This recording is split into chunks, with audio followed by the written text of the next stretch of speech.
Podemos empezar, ¿ya? Ya está grabando también. Ya, sí, ya, gracias. Ok, doctor. Ok.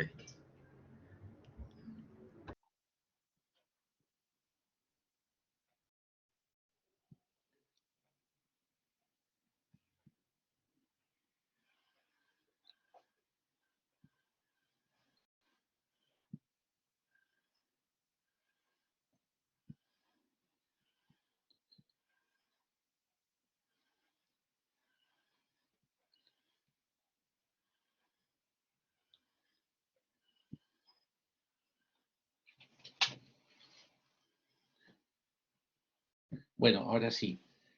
Lastimosamente yo quería empezar más temprano para terminar más temprano, pero así son las cosas. Mientras nos estemos adaptando a este sistema de la enseñanza virtual, que como dicen todos, ha venido para quedarse. O sea que ese es un axioma verdadero, total, de que ya la tecnología ha hecho que avancemos cada vez más en este tema y podemos poder algunas clases teóricas. Siempre era un poco complicado llegar hasta la Universidad de Ricardo Palma por el tráfico cada vez más. Entonces yo pienso que las clases teóricas pueden ser en forma virtual, pero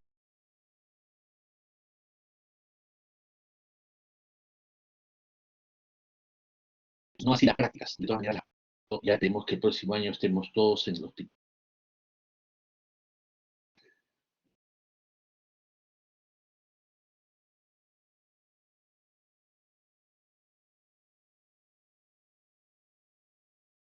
viendo pacientes con enfermedades respiratorias. La importancia que tiene pensar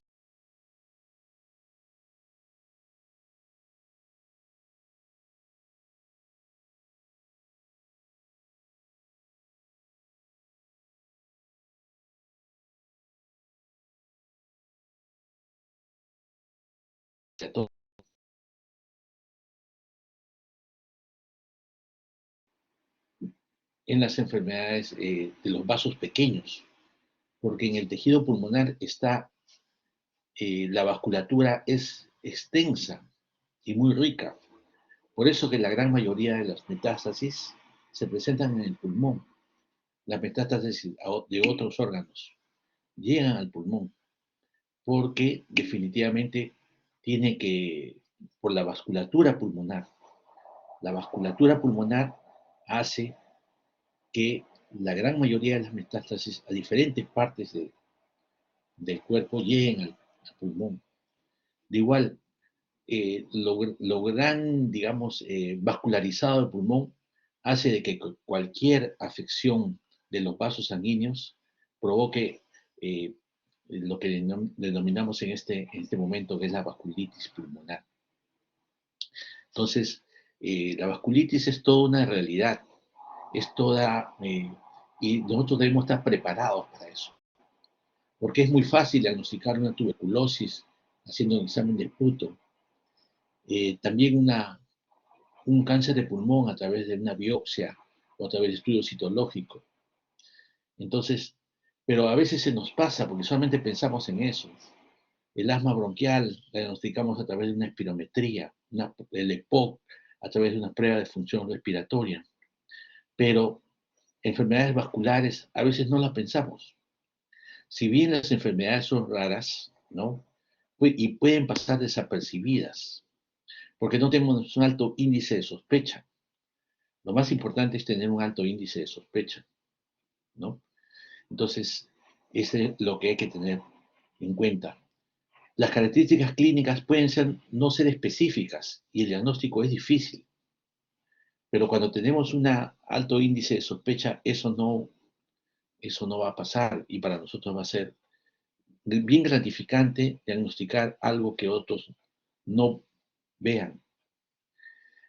Otro de los temas es que es gran imitadora de otras enfermedades, como el cáncer pulmonar, síndrome de distrés respiratorio del adulto, por ejemplo, cuando un paciente tiene una hemorragia alveolar, que es una complicación frecuente de las vasculitis. ¿Ya? Entonces, es rara, es de poca frecuencia, puede estar camuflada, puede similar a otras enfermedades. Pero el gran problema de las enfermedades, estas enfermedades de vasculitis es esta, la alta mortalidad. O sea que si no es tratado actualmente con el tratamiento antiinflamatorio o el tratamiento inmunosupresor, si no es tratado en forma adecuada, la alta mortalidad es una cosa característica. No pensamos en esta enfermedad. No tenemos un alto índice de sospecha de esta enfermedad. Y eso solamente lleva a la mortalidad. Y una enfermedad que es prácticamente tratable. No es como un cáncer avanzado, en la cual no hay muchas cosas que hacer, porque el pronóstico del cáncer pulmonar a los 5 años es solamente 15% de sobrevida y eso, y que no ha mejorado en el curso de los años. En cambio, esta enfermedad, la vasculitis, es una enfermedad tratable, que tiene tratamiento, y el paciente tiene acceso al tratamiento. Entonces, por todo punto de vista, entonces es justificado tener una ideas o algunos puntos importantes acerca de lo que es la vasculitis pulmonar. Entonces, ¿qué cosa es? Como su nombre mismo lo indica, la vasculitis es una inflamación de los vasos sanguíneos. Pero esta inflamación puede ser en los diferentes vasos sanguíneos. Puede ser, ¿no? Esta inflamación de diferentes vasos. ¿Y los vasos cuáles son? Las arterias pulmonares, las venas, los capilares, las arterias bronquiales, ¿no? Entonces, todo lo que es vasculatura, arteria, vena, capilares, entonces todo ese sistema sanguíneo puede estar inflamado. Pero generalmente es una manifestación de un desorden sistémico causado por cualquiera de los mecanismos inmunológicos. O sea, hay un componente, como el vaso sanguíneo es parte de todo un sistema, cualquier afección inmunológica a nivel sistémico también puede provocar un problema de los vasos sanguíneos. Por eso es importante tener en cuenta y saber diferenciar. Entonces tenemos una gran diferencia, parénquima, bronquio, vaso sanguíneo. Dentro de los vasos sanguíneos tenemos arterias, venas, capilares. Y dentro de esos tenemos vasos sanguíneos de gran calibre, vasos sanguíneos de mediano calibre o vasos sanguíneos de pequeño calibre. Entonces, sabiendo, o sea, estructurándonos bien, digamos, tratando de hacer una buena evaluación previa de la enfermedad, podemos nosotros llegar a un diagnóstico definitivo. Entonces, eso es la idea. Entonces, de acuerdo a las características del vaso, pueden ser grandes vasos, pueden ser vasos medianos y pueden ser vasos pequeños, tenemos ya las enfermedades a las cuales nos vamos a referir. Las enfermedades de vasos sanguíneos grandes, generalmente ya ustedes lo han revisado en su capítulo de reumatología, como son la arteritis de Takayasu o la arteritis a células gigantes. Y las enfermedades de vasos medianos son la poliarteritis nodosa. Desde un punto de vista de nosotros, en la tarde de hoy, vamos a tratar básicamente sobre los vasculitis de vasos pequeños. Y esta vasculitis de vasos pequeños, hay una enfermedad bien predominante que es la granulomatosis con poliangeitis, anteriormente llamada granulomatosis de Wegener. Entonces, la granulomatosis de Wegener ya no se nombra esta enfermedad. Ustedes van a buscar granulomatosis de Wegener y ya no van a encontrar. Lo que es el nombre actual es granulomatosis con poliangeitis. Ese es el nombre actual. Otra enfermedad de vasos pequeños son la poliangeitis microscópica, en la cual hay mayor compromiso renal. Otra enfermedad importante es la granulomatosis eosinofílica con poliangeitis. Es lo que se llamaba anteriormente el Church-Strauss. Una de las cosas importantes de estas enfermedades es que compromete cercanamente al riñón. Si compromete cercanamente al riñón, una de las cosas que debemos pedir siempre, no solamente debemos pedir un hemograma, una placa de tórax, una tomografía, debemos pedir también el examen de orina.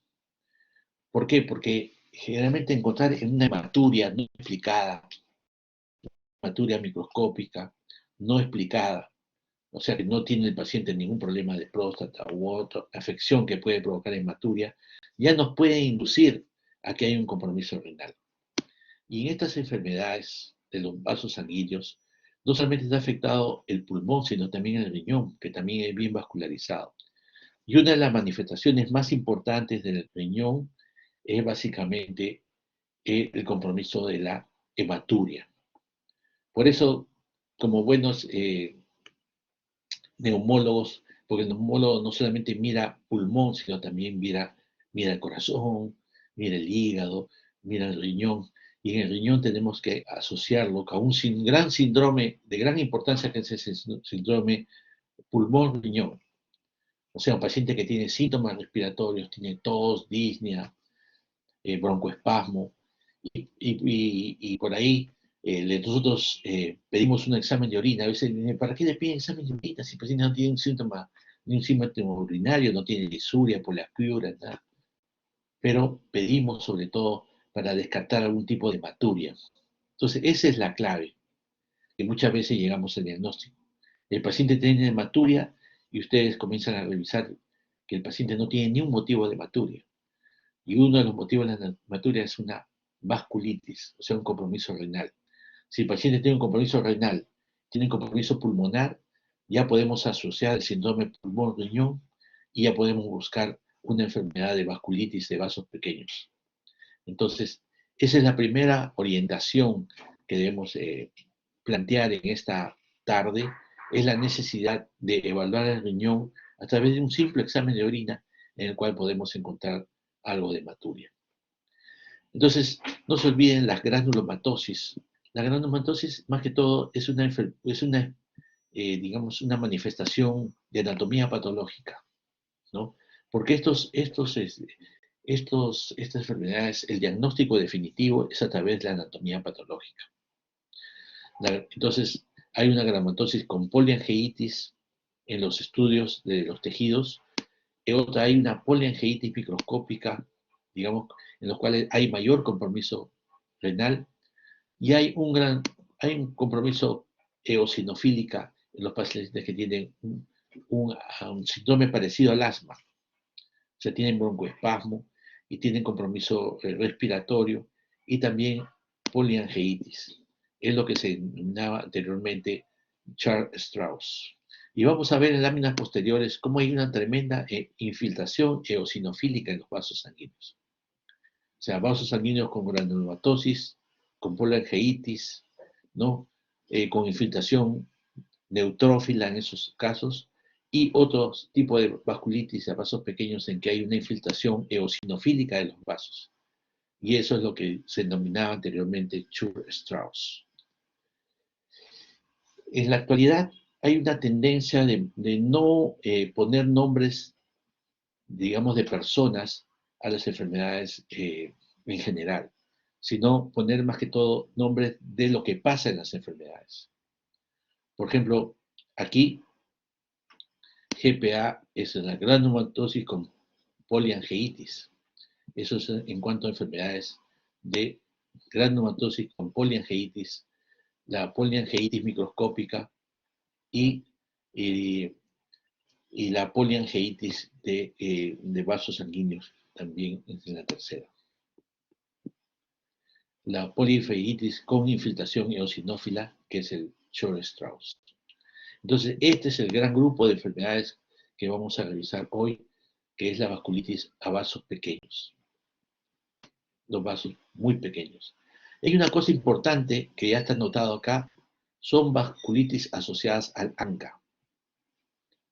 O sea, uno de los conceptos que debemos tener desde que empezó esta presentación, primero, que la inflamación de vasos sanguíneos existe. En la presencia de vasculitis pulmonar existe y es frecuente, y si no lo pensamos, se nos va a ir el diagnóstico. Tercero, que hay vasculitis de grandes vasos, de pequeños vasos, y hay otra cosa que debemos tener, es que la vasculitis se van a denominar de acuerdo a lo que ocurre en los vasos sanguíneos. Y lo otro, la importancia del ANCA. O sea, definitivamente cuando nosotros vamos a hablar de vasculitis tenemos que hablar de ANCA. Y el ANCA son los anticuerpos anticitoplasmáticos que nosotros vamos a pedir. El ANCA es una cosa, el ANCA es un examen que vamos a pedir y que felizmente se hace de bastante tiempo. Y que hay dos tipos de ANCA, ANCA-C o ANCA citoplasmático, o ANCA-P o patrón perinuclear. Entonces, de acuerdo al ANCA-C o ANCA-P, ya nosotros podemos orientarnos en nuestro diagnóstico.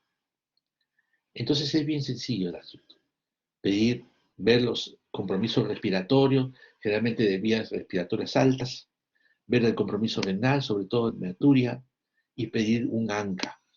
Y el ANCA, que es el anticuerpo anticitoplasmático, no va a ser un diagnóstico de la vasculitis pulmonar.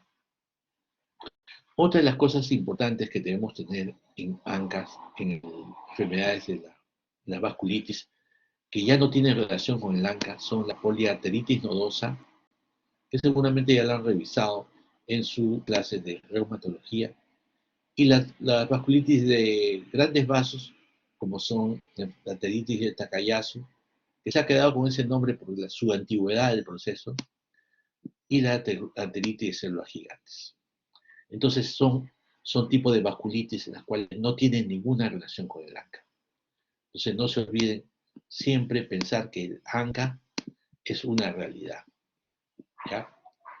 El ANCA es una realidad, es una necesidad. Que siempre pedir en pacientes con síntomas respiratorios asociados a hematuria o cualquier síntoma de las vías renales, urinarias, y sobre todo con hematuria. Pero hay otro grupo también de vasculitis de brazos pequeños que está asociado a complejos inmunes, ¿no? Como la enfermedad de Guth-Pachur, que ahora se llama la vasculitis porque tiene anticuerpos antimembrana basal glomerular del riñón. Entonces, una vasculitis mediada por anticuerpos o por complejos inmunes, que es la enfermedad de Guth-Pachur. Ese es otro grupo también de vasculitis de vasos pequeños. Entonces, es fácil acordarse. Primero, la glomerulonefritis con poliangeitis, que es lo que antiguamente llamamos la granulomatosis de Wegener, que es la más frecuente. La poliangeitis microscópica, en la cual hay un compromiso renal importante. La poliangeitis con granulomatosis eosinofílica, la enfermedad de Shannon-Honey, en la cual hay una infiltración eosinofílica. Y las vasculitis a células pequeñas asociadas a complejos inmunes, como la enfermedad de Guth-Pachur, en la cual hay anticuerpos antimembrana basal glomerular. Entonces, ya más o menos hemos dado como un resumen de lo que es lo que vamos a hablar ahora. Algunas cosas muy prácticas nada más, porque no se trata de tener un conocimiento teórico que ustedes lo van a tener en todos los libros. Una de las cosas importantes que debemos tener en cuanto al cuadro clínico es básicamente la pérdida de peso. Pero esos son síntomas muy generales. Ahora, ¿quién no pierde peso? O sea, cualquier enfermedad, una pérdida de peso inexplicable, una febrícula, ¿no? O sea, temperatura de 37, 37,5, marcadores inflamatorios elevados. Eso es una cosa importante.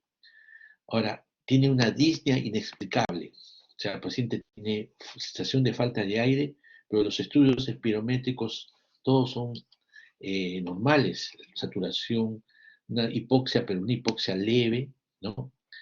Hay una desaturación inexplicable al ejercicio, solo al ejercicio, al reposo, está bien. Pero pongan el ojo cuando el paciente tiene hemoptisis, ¿no? Pongan el ojo cuando tiene una enfermedad de vía aérea superior, como enfermedad nasal o de los senos paranasales, cuando le silba el pecho, porque no todo lo que silba es asma, cuando hay infiltrados pulmonares en la radiografía. Entonces, es una cosa importante en el cuadro clínico. Cualquier disnea inexplicable, cualquier desaturación inexplicable al esfuerzo, cuando hay hemoptisis, enfermedad nasal y senos paranasales. Y peor aún, cuando hay un proceso de hematuria, proteinuria, y peor cuando existen manifestaciones de insuficiencia renal, es decir, cuando hay retención nitrogenada o elevación de la creatinina. Entonces, no se olviden de este gran cuadro clínico asociado con pulmón o vías respiratorias más el riñón. Eso es lo que nos... Pulmón más riñón, pensar siempre en vasculitis pulmonar. Así de concreto es lo que tenemos que hacer cuando tengamos frente a un paciente con esta sintomatología.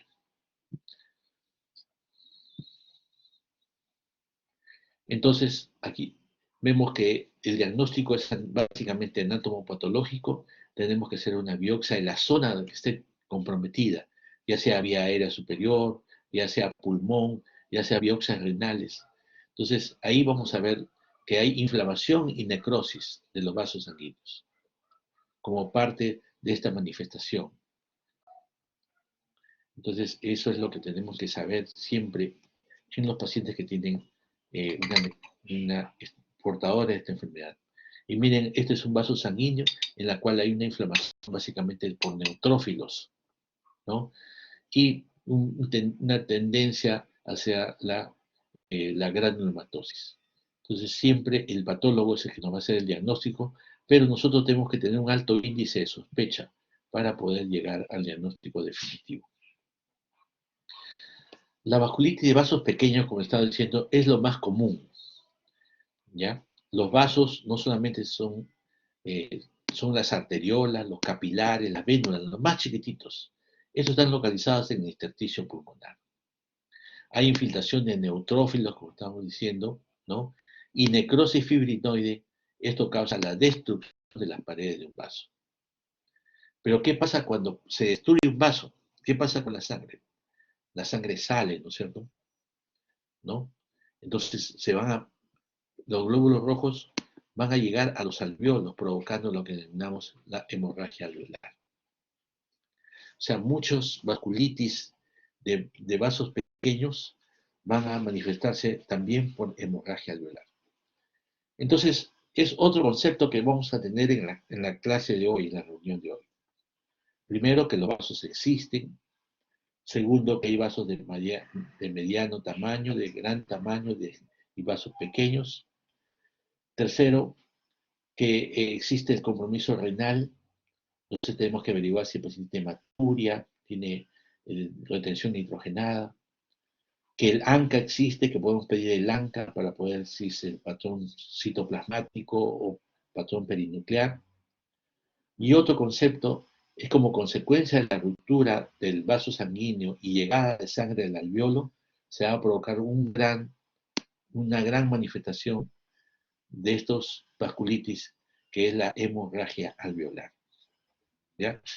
Entonces, a veces el paciente llega a emergencia, no llega por insuficiencia respiratoria y llega en un cuadro de hemorragia alveolar. Entonces, es nuestra obligación hacer el estudio de los síntomas previos a la llegada de emergencia, si hay compromiso nasal, si hay costras nasales, si hay problemas del paladar, si hay problemas de sibilancias, si hay problemas del compromiso renal.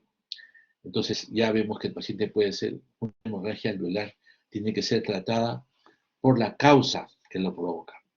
Y si la causa es una vasculitis, que es lo más frecuente, el tratamiento con inmunosupresores o con corticoides puede ser salvador al paciente. No solamente el soporte de oxígeno a través de la oxigenoterapia en diferentes formas, cánula binasal, máscara con reservorio, cánula de alto flujo, incluso ventilación mecánica. Si nosotros diagnosticamos que es una vasculitis de vasos pequeños, el tratamiento con corticoides y inmunosupresores como la ciclofosfamida puede ser salvador para este grupo de pacientes que tienen esta enfermedad tan importante como es la hemorragia alveolar. Entonces, La hemorragia alveolar difusa, como le estábamos diciendo, es otro concepto importante esta tarde que quiero que se lleven, que es el sangrado en los alveolos. Es una característica de vasculitis de vasos pequeños. Es una sangre como llega, está en el alveolo, no puede ser expectorada. Historia de vasculitis. Disnea lentamente progresiva hasta llegar a la insuficiencia respiratoria. Y puede requerir soporte ventilatorio, es decir, cuidados intensivos y ventilación mecánica.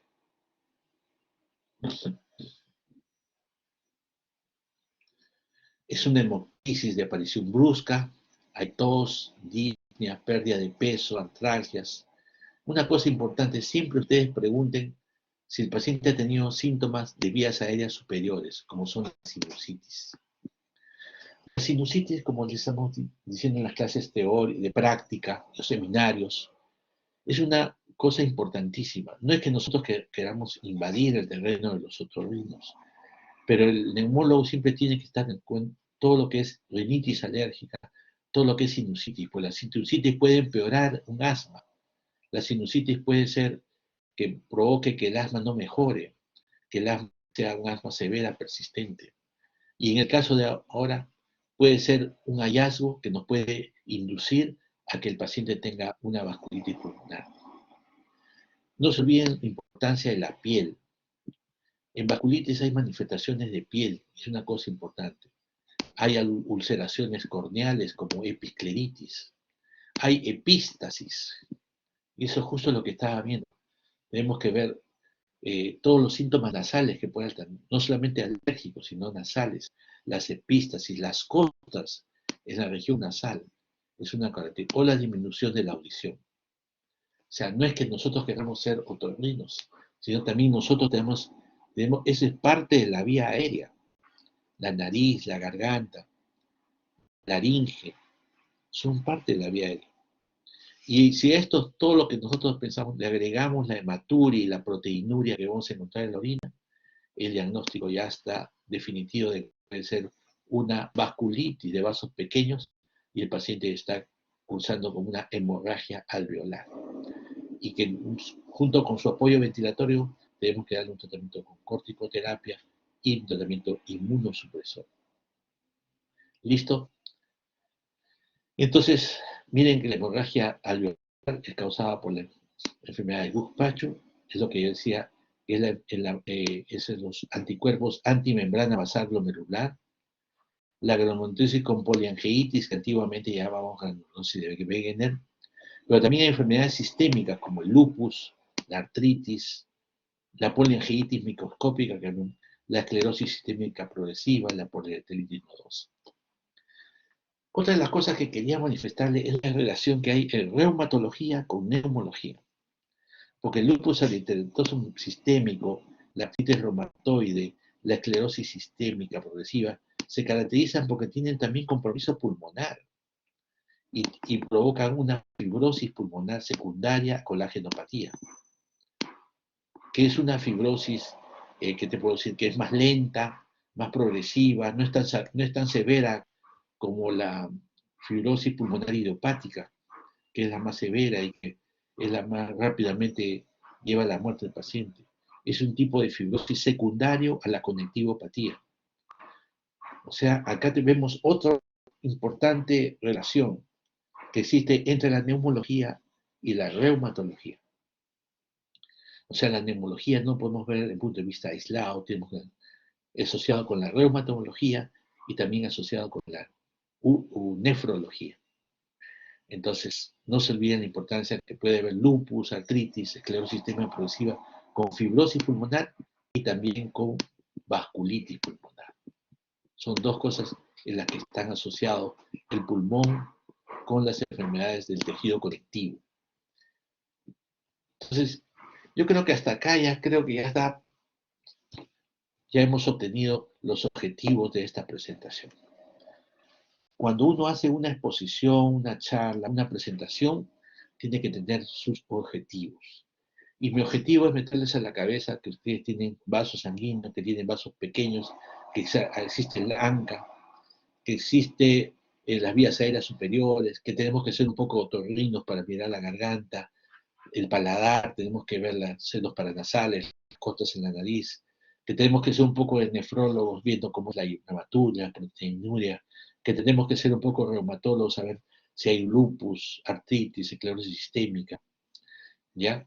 Entonces, creo que con esas cosas ya está, digamos, bien claros los objetivos de nuestra presentación. Lógicamente, el manejo de estas cosas es un manejo hospitalario, porque tenemos que dar un soporte de fluidos endovenoso, porque puede tener un compromiso hemodinámico y el paciente no se muere de vasculitis, sino de hipotensión, ¿no? Hay que hacer transfusión sanguínea. Hay gran problema que tenemos, últimamente hemos tenido en la clínica de Ricardo Palma, en el trabajo, un paciente que tenía vasculitis, insuficiencia respiratoria, no mejoraba con nada, de una anemia severa, hemorragia alveolar difusa, y queríamos hacerle transfusión, y venían que era testigo de Jehová. No se pudo hacer transfusión sanguínea, y simplemente se murió el paciente o la paciente.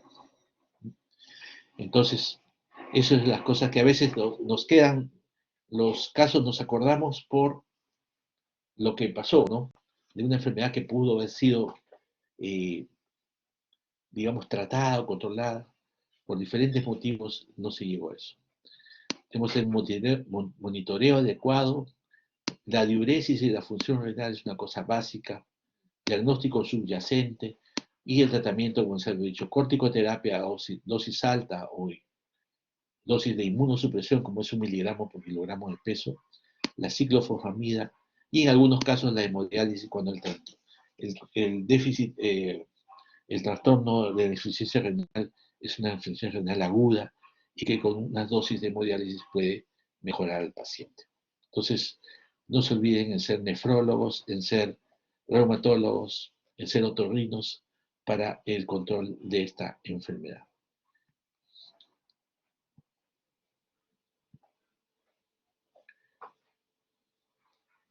Miren el compromiso severo que tiene un paciente con hemorragia alveolar difusa, que tiene un patrón alveolar difuso, ¿no? Son imágenes algodonosas en ambos campos pulmonares. Lógicamente el paciente está monitorizado, está en este momento no está con cánula endotraqueal, pero digamos en cualquier momento ya va a entrar a ventilación mecánica. Entonces, la hemorragia alveolar es una entidad frecuente.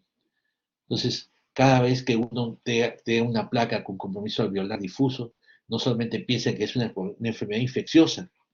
Este paciente lo inunda con antibióticos, los antibióticos los más fuertes, los más sofisticados, y no es así. Hay que pensar también que el paciente puede tener una hemorragia alveolar, que es una enfermedad más que todo inflamatoria y que no requiere antibióticos, ¿no? Entonces, es otro de los conceptos que debemos tener. ¿Qué tipo de enfermedad es esto? No es una enfermedad infecciosa, no es una enfermedad neoplásica, es una enfermedad recuperable, es una enfermedad que se puede tratar.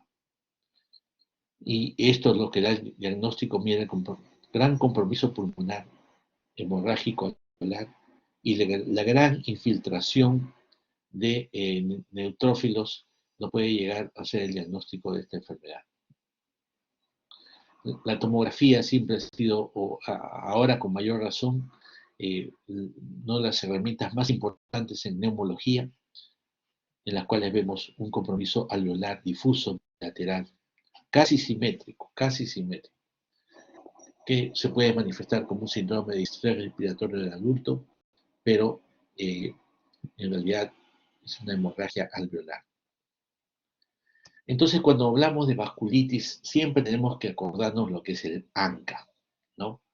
El ANCA, ¿qué cosas son?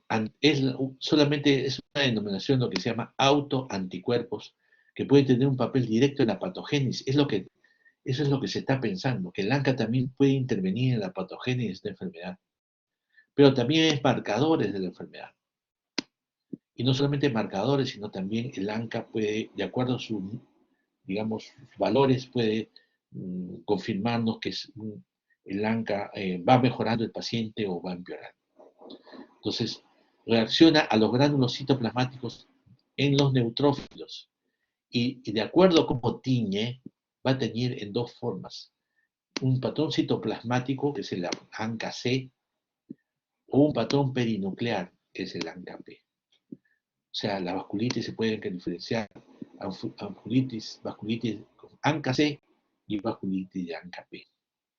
Estos estos ANCAs tienen dos anticuerpos importantes. El anticuerpo antiproteinasa 3 o anti-PR3 está asociado con el ANCA-C. Y los anticuerpos antimieloperoxidasa está asociado con el patrón del ANCA-P.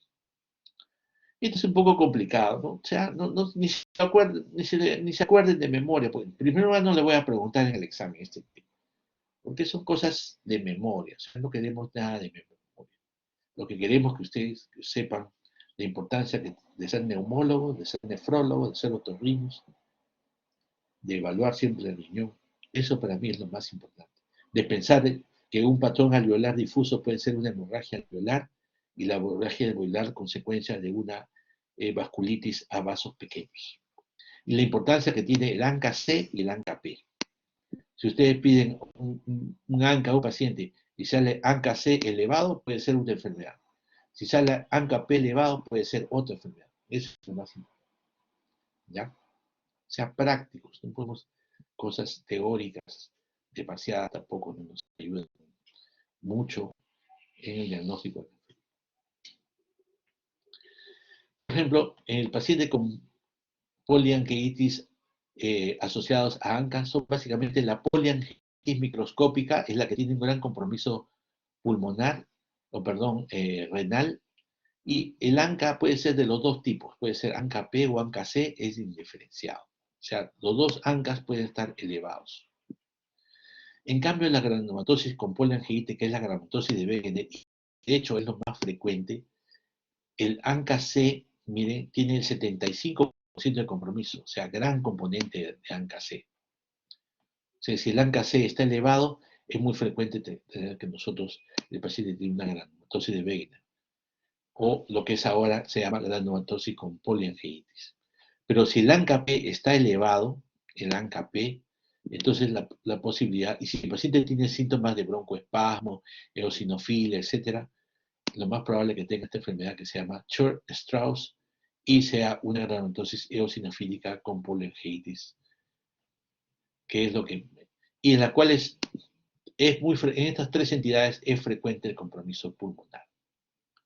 De hecho, si el ANCA-C es positivo, pensar en granulomatosis de si el ANCA-P es positivo, pensar en Church-Strauss. Y la poliangiitis microscópica, eso van a ver básicamente cuando hay mayor compromiso renal. Ese es el que más compromiso renal tiene. ¿Ya? Entonces, eso es lo que quiero que entiendan con respecto al ANCA, tener la idea del ANCA. Pedir un ANCA. Hay veces nadie piensa en el ANCA y no piden el ANCA. Entonces, si no piden el ANCA, no van a tener.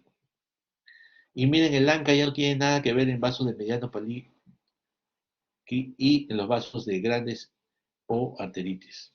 Y miren, la afectación pulmonar de estas vasculitis es casi escasa. Por eso, desde el punto de vista de neumología, prácticamente no vamos a recibir la poliarteritis nodosa, ni arteritis gigante, ni arteritis Takayasu. ¿Por qué? Porque no tienen compromiso pulmonar. Es muy raro que presenten compromiso pulmonar. Pero estoy seguro que ustedes ya lo han revisado en su capítulo de reumatología.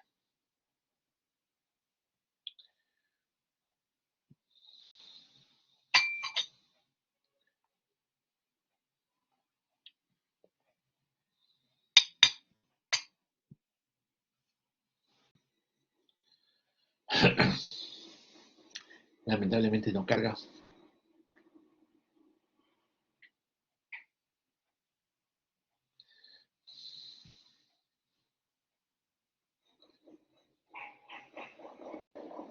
La granulomatosis con poliangiitis, que es la granulomatosis de Wegener, es una vasculitis necrotizante. Eso es lo que tengo que decir. Es una vasculitis necrotizante que afecta a los vasos pequeños y también puede afectar al mediano calibre, tracto respiratorio superior y los riñones. Es de causa desconocida, no hay diferencia por género, o sea, puede ser en hombres y mujeres, y afecta a cualquier edad, pero es más común a esta edad, 40 y 55 años. Entonces no se olviden de esta enfermedad, antiguamente conocida como granulomatosis de Wegener. Me acuerdo cuando yo estaba haciendo el residentado de neumología en el Hospital Rebagliati, y cada vez que teníamos un caso de granulomatosis de Wegener, llamamos a un médico de Cayetano Heredia, que es el doctor Amador Carcelén, que es un médico que es uno de los pioneros de lo que es la neumología desde el punto de vista de medicina interna, y él nos decía que había observado en determinados hospitales, por momentos viene esa granulomatosis de Wegener, por olas. O sea, cuando aparece un hospital, generalmente aparece en otro hospital, o sea, en Lima aparece por olas. Y había una tendencia a, como no se sabe el origen de esta enfermedad, había una tendencia de que tenga un origen infeccioso. Por eso es que junto con el tratamiento inmunosupresor, generalmente le damos un tratamiento antibiótico. Pero lastimosamente todavía esto no se ha cerrado, o sea, es una tendencia nomás, pero no es algo completamente definido. Pero lo más importante es que la granulomatosis de Wegener existe. Hemos visto varios casos de granulomatosis de Wegener en el hospital y es cuestión de pensarlo. ¿Y cómo lo vamos a pensar? Hay varios puntos claves en los cuales podemos pensar nosotros en granulomatosis de Wegener. Y estos puntos claves van a ser básicamente todo lo que vemos, el compromiso cutáneo, las infiltraciones cutáneas, las necrosis distales, mire, el compromiso granulomatoso necrotizante, el diagnóstico por biopsias, ¿no? Pero más importante aún son las características clínicas. ¿Por qué? Porque afectan las vías aéreas superiores. Entonces tenemos que ver la nariz, la garganta, la epístasis, mucosas nasales, la sinusitis, otitis media, ¿no? Y, lógicamente, cuando hay hemoptisis con BK negativo, lógicamente, siempre cuando hay hemoptisis pedís su semen de BK en esputo, pero si hay disnea, dolor torácico, hemoptisis, y, lógicamente, la afectación del riñón, pero una afectación leve, en el sentido que hematuria, proteinuria, ¿no? Y cilindros hemáticos en el examen simple de orina. Y miren cómo un simple examen de orina nos puede orientar a una enfermedad tan importante, en la cual va a haber fiebre, pérdida poneral. O sea, es un paciente que va a tener un tiempo largo de enfermedad previa, sin que nadie lo diagnostique. Puede afectar la piel, como hemos visto, los ojos, las articulaciones, el sistema nervioso central ya en casos muy avanzados. Lo más importante, por ejemplo, en el paladar, miren las ulceraciones que provocan el paladar. ¿Han visto estas costras que hay en la nariz? Son cosas características. Miren esta costra que hay acá, esas costras nasales. Y de acá de estas costras puede llegar el diagnóstico. Tomamos una muestra de la lesión y la mandamos a anatomía patológica. Y ahí podemos llegar al diagnóstico. Entonces, cuando uno tiene que tomar una muestra de biopsia, siempre buscar el sitio más cercano, para que no sea una biopsia invasiva en sala de operaciones. Si hay lesión en la nariz, si hay lesión en la garganta, en la garganta. A veces el riñón también a veces es un poco más accesible que el propio pulmón. Entonces siempre es bueno tomar una muestra de los sitios más accesibles. Entonces siempre pedir la placa de tórax, porque vamos a ver nódulos pulmonares. Pero más importante en la placa de tórax es ahora ya la tomografía, ¿no? Es lo que nos ha enseñado la pandemia. A veces hay lesiones que no se pueden ver en una placa, pero en cuanto a granulomatosis de Wegener, sí se puede ver nódulos capitados, ¿no? Consolidaciones, infiltrados. Sí, el hemograma, básicamente, para ver eosinófilos. PCR, velocidad de sedimentación, es una cosa importante en marcadores inflamatorios. Y un AGA, lógicamente, para el estado respiratorio. Y ustedes saben que van a pedir el ANCA. Y dentro del ANCA, el ANCA-C es el sensible. Es específico. 90% de los pacientes, ¿no? Pero puede haber ANCA-P también, pero solamente en el 5 o 10%. Un examen completo de orina, la prueba de función pulmonar, la radiografía de senos paranasales para la sinusitis. Y la biopsia, ya saben, nariz, riñón y la piel son los sitios más accesibles. Eso sí podría ser una pregunta de examen, ¿no? El diagnóstico de la poliangeitis necrotizante o anteriormente llamada granulomatosis de Wegener, lo puede hacer usted con una... ¿Cuál es lo más fácil? Biopsia de nariz, biopsia de piel, biopsia de pulmón, biopsia de riñón. Entonces, no se olviden siempre preferir el sitio más cercano, más accesible. En este caso sería la nariz, ¿no? Entonces, no se olviden de estas cosas que lo más sencillo. A veces uno siempre tiene que pensar en lo más sencillo. Pero hay gente bien complicada, siempre piensa en lo más difícil, ¿no? Siempre pensar en lo más fácil. Y lo más fácil, miren, es una placa de pulmones en la cual hay unas opacidades, porque solamente en la placa vemos opacidades, unas imágenes cavitarias, ¿no?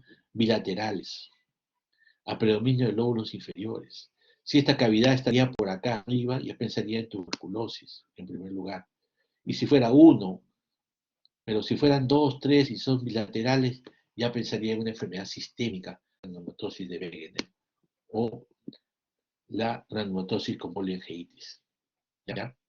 Entonces, eso es lo que tenemos que tener en cuenta con nuestros pacientes para hacer un diagnóstico. Le pediría un ANCA, si el ANCA C sale positivo, ni hablar. Si tiene hematuria, ya está. Le hago una biopsia renal y se acabó el asunto. Y sale positivo a una granulomatosis de Wegener y le doy un tratamiento con corticoide de alta dosis y ciclofosfamida y esto se va a limpiar. Queda limpio estas imágenes. Entonces, es una cosa gratificante dar un tratamiento adecuado y evitar que este paciente llegue a la insuficiencia renal. Esa es la idea, que el paciente llegue a la insuficiencia renal. Entonces, ya sabemos, ¿no? Evitar la necrosis irreversible de tejido. Cuando hay una necrosis del tejido renal, ahí viene el problema.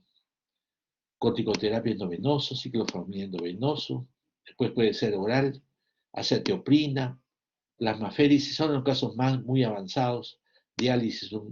Y esto es lo que le estaba diciendo, cotrimoxazol por vía oral. Esto cuando tendríamos esa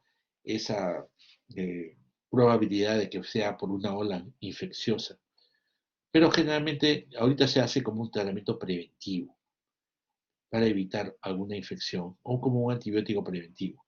Pero en realidad hay una tendencia a la que estos casos puedan haber sido por un caso de tipo infeccioso y por olas.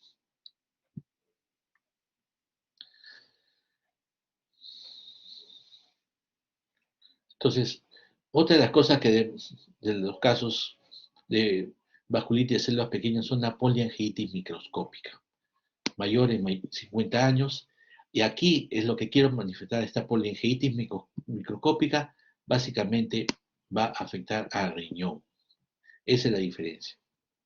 Vasculitis necrotizante de los vasos sanguíneos, proteinuria hematuria, y la biopsia renal va a haber una glomerulonefritis segmentaria, necrosis fibrinoide. El compromiso pulmonar es menor, puede haber síntomas de asma, hemoptisis, hemorragia alveolar, es una cosa importante, y en la radiografía de tórax va a haber hemorragia alveolar. O sea, cuando ustedes tienen una hemorragia alveolar, es ese compromiso alveolar difuso bilateral, piensen como primera posibilidad, y están pensando en vasculitis como primera posibilidad la poliangeitis microscópica, ¿no? El ANCA va a ser positivo, ANCA-P y también ANCA-C, o sea, pero el ANCA ya, de hecho, que si sale positivo ya puede estar orientado, pero puede ser independiente del ANCA-P o el ANCA-C. Y el tratamiento es igual con corticoides y ciclofosfamida. Entonces, poliangeitis microscópica, gran compromiso renal, ¿no? Glomerulonefritis segmentaria, el diagnóstico se hace con biopsia renal, no hay compromiso de vías aéreas superiores como en la necrosis de Wegener, y en la placa de tórax no hay esas cavidades que hemos visto en la necrosis de Wegener, sino hay hemorragia alveolar, o sea, un portón alveolar. Y eso es lo que va a hacer el diagnóstico diferencial con la granulomatosis de Wegener.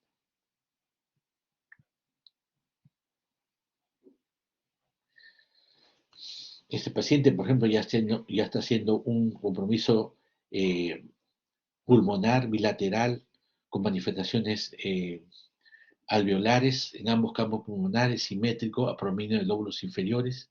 Entonces, ya pensar, y si tiene compromiso renal, ya pensar en una enfermedad de la polingitis microscópica. Esta es menos frecuente todavía que la poliangeitis con granulomatosis eosinofílica, antes llamada Church-Strauss, ¿no? Lo más importante es que cuando tenga un asma, cuando tenga eosinofilia, cuando tenga algún problema inflamatorio del tracto respiratorio, siempre hay que mirar, este paciente puede tener una vasculitis necrotizante en los vasos pequeños, ¿no? Adultos de mediana edad y mayor en hombres. Entonces, pensar en la poliangeitis o granulomatosis, síndrome de Church-Strauss. Y la manifestación radiológica, la manifestación anatomopatológica, básicamente es por el compromiso severo y la severa infiltración eosinofílica que vamos a ver en la muestra de biopsia, en la muestra de la lesión del vaso sanguíneo. Entonces hay que tener mucho cuidado con estas enfermedades. Church-Strauss vienen la tremenda inflamación eosinofílica. En una coloración de hematoxilina y dioxina en la pieza de biopsia vemos cuando hay esta infiltración eosinofílica, eosinofilia en sangre periférica, síntomas asmáticos y compromiso pulmonar y renal importante, pensemos en este Church-Strauss. ¿Ves? Asma, eosinofilia, neumonía vasculítica, infiltrados pulmonares, miositis, mialgias, artralgias. Es una cosa importante el síndrome de Church-Strauss. Y entre las pruebas complementarias, tenemos que pedir, aparte de la radiografía de tórax, la tomografía, la broncofibroscopía, hay un lavado bronquiolveolar, una eosinofilia marcada, podemos hacer biopsia de piel. Acá es una cosa que es importante, la biopsia de piel, riñón, pulmón, hay una infiltración eosinofílica en los tejidos. La biopsia de piel es una cosa importante en este tipo de patología. Entonces, en Church-Strauss es importante revisar adecuadamente al paciente. El tratamiento es el mismo, el cotrimoxazol también se usa, y buen pronóstico y buena respuesta a los esteroides. Esas son enfermedades gratificantes que te van a, digamos, a mejorar el pronóstico. Otras enfermedades están asociadas a los complejos inmunes. Esto es todavía un poquito más raro todavía, que es la Goodpatch, ¿no? Depósitos de inmunoglobulina G en la base, en la membrana de los alveolos y también de los glomérulos. Dañan el colágeno y los pulmones, permiten una fuga de sangre. También es una enfermedad que puede provocar hemorragia alveolar, Goodpatch, pero de menor incidencia que la poliangeitis microscópica. Y una cosa importante, la glomerulonefritis. Hay hemoptisis, tos y disnea, debilidad, sibilancias inspiratorias. Ustedes saben que la sibilancia, el asma bronquial generalmente es la expiración. En este hay casos de sibilantes inspiratorios. Ustedes entonces ya saben otro diagnóstico diferencial en la hemoptisis. O sea, la hemoptisis no solamente puede ser por tuberculosis, por enfermedades, por bronquiectasia, por enfermedades por micosis, diferentes tipos de micosis, sino también por enfermedades vasculares. Las vasculitis también provocan hemoptisis, ¿ya? Entonces, este guzpacho es bien característico en cuanto a miren el riñón normal con el glomérulo normal y miren esta la glomerulonefritis cuando existe ya hay un compromiso de anticuerpos contra la membrana basal, la cantidad de anticuerpos que hay contra la misma membrana basal. Por eso son enfermedades autoproducidas. O sea, el mismo cuerpo provoca este tipo de enfermedad por diferentes motivos, ¿no? Se autoagrede. La inflamación autoagrede la misma membrana basal glomerular, provocando un daño glomerular. Entonces, esto es una enfermedad de Goodpatch, es una cosa que también existe y nos va en los biopsias renales o de piel, también no va a ser manifiesta. Y también es otra manifestación de una hemorragia alveolar. Entonces, no se olviden que la hemorragia alveolar existe. Entonces, hemorragias alveolares como manifestación de un compromiso difuso pulmonar y como manifestación también de hemoptisis y como manifestación del síndrome pulmón-riñón. Este guzpacho también se puede tener otras ayudas diagnósticas. Hay una anemia importante en el examen del hemograma. ¿Ya? En la orina va a haber lo que denominamos la orina, la hematuria, la proteinuria. Entonces, en el hemograma siempre pedir anemia ferropénica, orina, la proteinuria, la hematuria. Hay broncograma aéreo, compromiso alveolar, un defecto restrictivo, que son enfermedades restrictivas. Biopsia renal, glomerulonefritis extracapilar difusa. Y el tratamiento es igual con esteroides y ciclofosfamida. Entonces, hay una cosa importante, no hay que tener miedo a usar los corticoides a alta dosis, incluso en pulsos de corticoides, ¿no? Tampoco hay miedo a usar ciclofosfamida, inmunosupresores. Lo más importante es que hay que usarlo cuando tengamos un diagnóstico definitivo, un diagnóstico histológico, un diagnóstico a través del ANCA, a través del estudio clínico, sobre todo pensando en esta enfermedad, y tratando de hacer un tratamiento que vaya a evitar daños posteriores, como es el caso de la insuficiencia renal crónica, y el paciente va a tener que usar hemodiálisis toda su vida. Entonces, no se olviden que los esteroides son buenos, pero usados en el momento adecuado, la dosis adecuada y el diagnóstico adecuado. Y los inmunosupresores son buenos, pero siempre con el diagnóstico adecuado, con las medidas preventivas necesarias. Antes de hacer un inmunosupresor tenemos que hacer un estudio de que el paciente no tenga ningún foco infeccioso. Por eso nosotros los mandamos al dentista para ver si hay caries dentales, hacemos un barrido completo si no tenga ningún foco infeccioso en el paciente que con un tratamiento inmunosupresor se vaya a comprometer. Entonces, en conclusión, las enfermedades, la vasculitis pulmonar es una entidad presente dentro de la patología de las enfermedades respiratorias.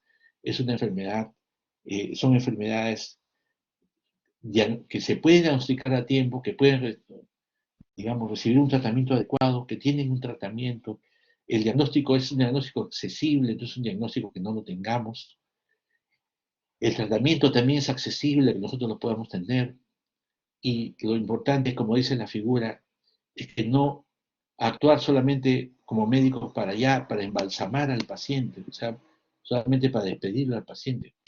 Debemos, como médicos, hacer un diagnóstico que permita la sobrevida y la sobrevida en las mejores condiciones a nuestros pacientes, o sea, darle una calidad de vida adecuada, porque no hay peor cosa que un paciente que tenga una insuficiencia renal crónica, que reciba hemodiálisis, con todo el sufrimiento y todas las cosas que tienen que pasar hasta que llegue hasta un trasplante renal. Y no hay peor cosa que un paciente tenga una hemorragia alveolar difusa y que no haya una unidad de cuidados intensivos en la cual el paciente pueda tener un apoyo ventilatorio a través de la ventilación mecánica.